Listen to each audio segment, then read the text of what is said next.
everybody. We're back to offer recommendations for books, movies, music, and more that you can check out from the Carmel Clay Public Library.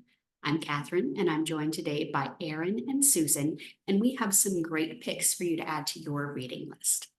So, Erin, why don't you go ahead and get us kicked off today and tell us what you have been reading? Thanks.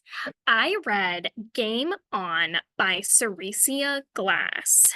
This is a new romance from Seressia Glass.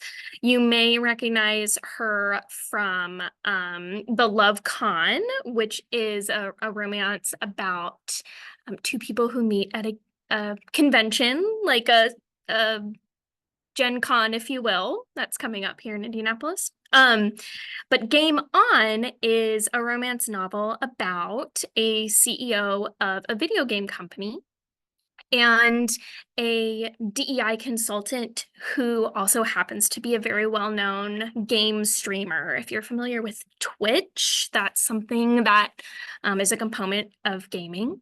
I am not a big gamer myself, but I was interested in this book because kind of the main conflict is that this DEI consultant and gaming streamer is she posts a video online calling out this gaming company for misogynoir specifically. If you don't know what misogynoir is, it's specifically harmful representations of women, especially Black women.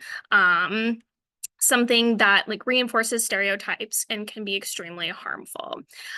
So that's a big deal to this CEO of this gaming company. And that sounds really heavy, and it is really heavy, but I think Seressia Glass does an excellent job of making the content accessible. If you are not a gamer like myself, it can be overwhelming to hear the lingo, like NPC, non-player character, what does that mean? Things like that. She makes it really accessible.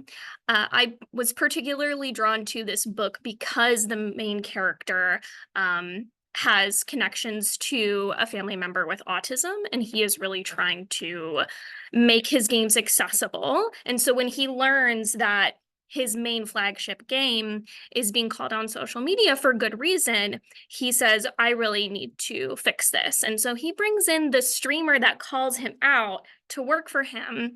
And there's a bit of enemies to lovers. There's a bit of forced proximity. So if you like those tropes, I really felt like this book was really wholesome at its heart, even though it deals with really heavy topics. It's a romance after all. It's a feel good. People learn and people fall in love.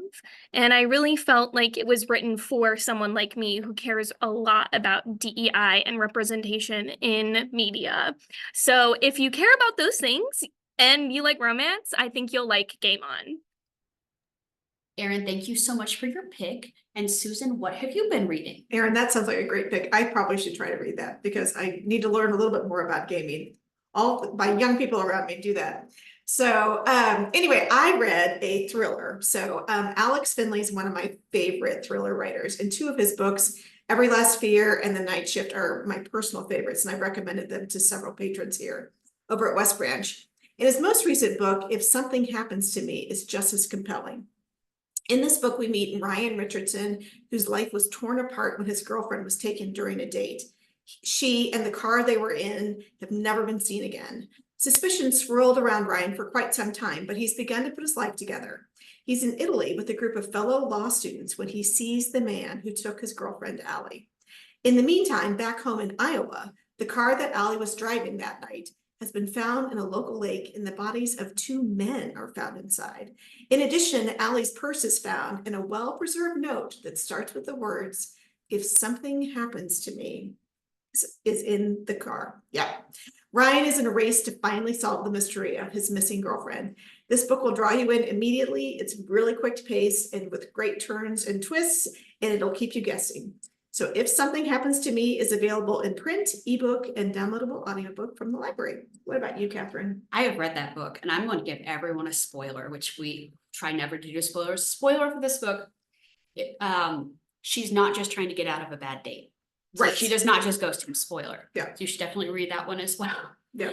I just read a book called Butter, and it's not really about butter, kind of is, but it's Butter, a novel of food and murder, because of course I have to have murder, and it is by Atsako Yuzuki. And this was a cult Japanese bestseller a few years ago, and it is about a female gourmet cook and a serial killer, and the journalist who is intent on cracking her case, inspired by a true story.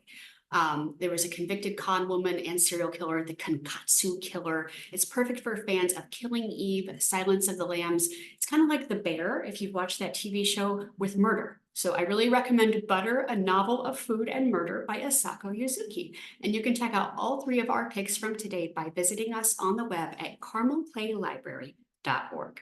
Thank you so much for tuning in, and we'll see you all next month.